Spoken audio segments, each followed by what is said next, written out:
And now we're going to look at Mr. Lightyear 1 and 2. And if we have any good luck, everything will be negative today, because we don't want to do any cross matches. And we'll get into that later. And you can see in the mirror, possibly, that we have nice, smooth, negative reactions. So these are Mr. Lightyear. So we come over here, HG, they're both negative. Don't throw them away. Keep them. We're not done yet. You have negative reactions, you need to keep them.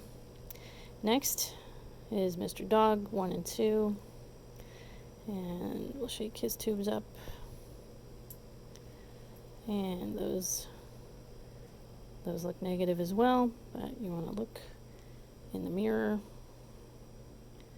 I don't see any agglutinates. So we come to Slumpy Dog, and he's negative at AHG as well. So the next thing we need to do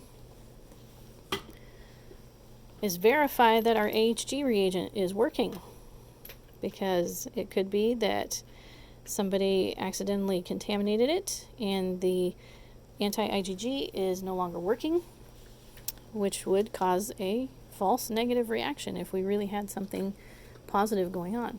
So in order to verify that our AHG is working, we need to add check cells. And you'll remember that check cells are O red cells that have IgG coated onto their surface. So if there is IgG on these red cells and there is IgG in these tubes that actually is working, you would expect a reaction to happen. Now, because we already have some negative cells in here, we're not going to get a 4+ clump. We'll probably get something about a 2+, which means that it's working just fine.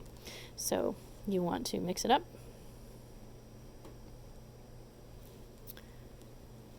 And make sure that you've got good stuff in the dropper. Only 1 drop per tube. That's all it takes. And don't touch your tubes with the dropper. And then shake it up, and we're going to spin one more time for 15 seconds. And then we'll have our final reading, and we will know if these are truly negative or if they are invalid because they didn't work.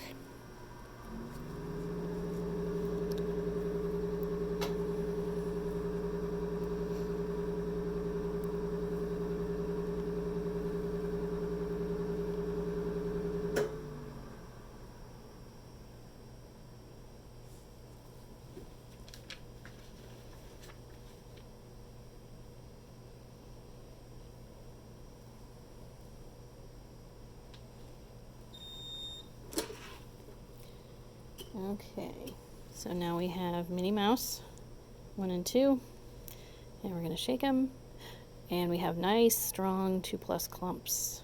Perfect. So we know our IgG works. So we come up to Minnie Mouse and go over here where it says OCC. That is ortho control cells, because this happens to be ortho, but it just means check cells. So we got a 2+ reaction, so you write 2+. And now you can throw these away.